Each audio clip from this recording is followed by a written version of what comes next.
কি স্বপ্ন আমি কি স্বপ্ন শুনলাম? মা যেন আমাকে বলছে আমি তার পূজা নেব না।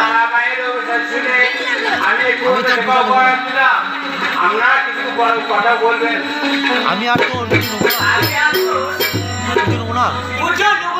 হ্যাঁ রাজমণি, তুই ঠিক শুনেছিস। আমি আজ 4 দিন উপবাসী। তোমার কি পুজো হচ্ছে না মা? মা কি কখনো সন্তানকে অভুক্ত রেখে অন্য সেবা করতে পারে? সন্তান যদি মায়ের গায়ে প্রস্রাব করে, মা কি তাতে অপবিত্র হয়? মা এ তুমি কি বলছো মা? তুমি কি কথা বলছো? হ্যাঁ, আমার যদি পুজো দিতে চাস তো